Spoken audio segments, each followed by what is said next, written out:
रुक्मणी रात के समय लघु शंका करने के लिए बिस्तर से उठकर बाथरूम की तरफ गई तो उसने देखा उसकी बहू मोनिका अपने कमरे में सोने के बजाय दरवाजे पर बैठकर किसी का इंतजार कर रही थी।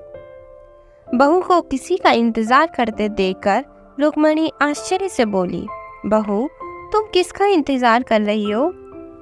यह सुनकर मोनिका धीमी स्वर में बोली, अजय का इंतजार कर रही हूँ। अभी तक वह घर नहीं लौटा है। कितनी बार समझाया है उसे कि जल्दी घर से आ जाया कर, परंतु मेरी बात वह मानता नहीं है।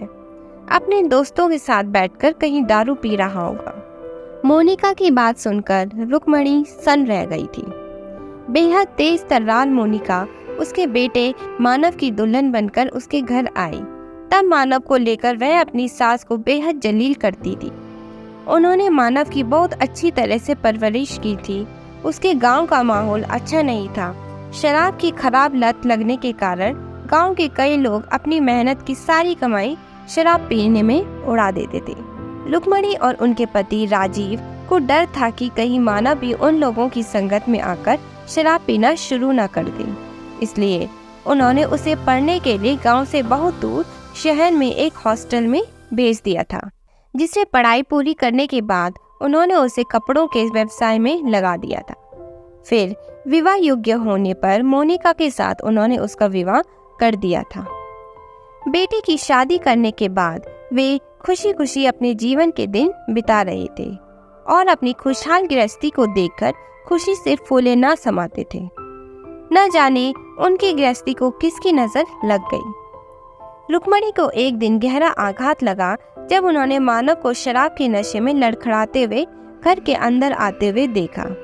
तब उन्होंने मानव को बहुत समझाया, परंतु मानव उनकी बात मानने के बजाय गांव में रहने वाले उन दोस्तों के पास चला जाता था जो शराब पीने के आदी थे।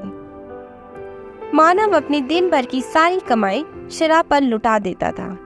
देर रात को जब वह नशे में झूमता हुआ घर आता तब मोनिका मानव को समझाने के बजाय अपनी सास रुक्मणी को जलील करती कहती, तुमने अपने बेटे को अच्छे संस्कार नहीं दिए। यदि तुमने अच्छी तरह से अपने बेटे की परवरिश की होती तो वह कभी भी शराब को हाथ नहीं लगाता।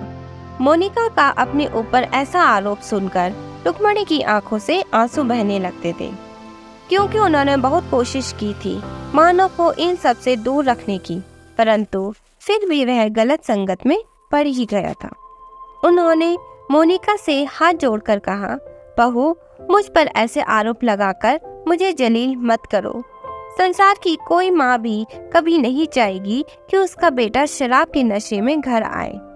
मैंने तो बहुत कोशिश की थी उसे ऐसे माहौल से दूर रखने की, लेकिन फिर भी वह गलत संगत में पड़ ही गया। तब मोनिका उनकी बात सुनकर उपहास उड़ाते हुए कहती है, यह सब झूठी बातें हैं। आपने इन्हें अच्छे संस्कार नहीं दिए। जब मेरे बच्चे होंगे तब मैं दिखाऊंगी आपको कि बच्चों को अच्छे संस्कार कैसे दिए जाते हैं।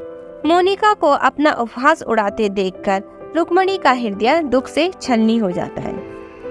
उसी दौरान मोनिका गर्भवती हो गई थी। जब कुछ समय बाद उसने एक बेटे को जन्म दिया तो उन्होंने बड़े प्यार से उसका नाम अजय रखा।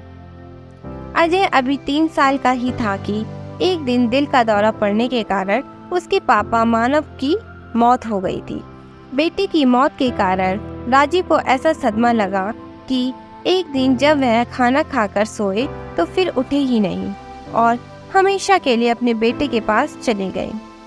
पति और पुत्र के जाने के बाद रुक्मणी गहरे दुख के कारण अपने कमरे में ही कैद होकर रह गई, जिससे घर की सारी जिम्मेदारी मोनिका के सिर पर आ पड़ी थी। उसने घर के काम के लिए एक नौकरानी रखकर अपने पति के व्यवसाय को खुद संभालने लगी और अजय को उसने शहर के प्रतिष्ठित विद्यालय में दाखिला कराने के बाद उस पर कड़ी निगरानी रखती थी ताकि वह गलत संगत में ना पड़े। लेकिन विधाता को कुछ और ही मंजूर था।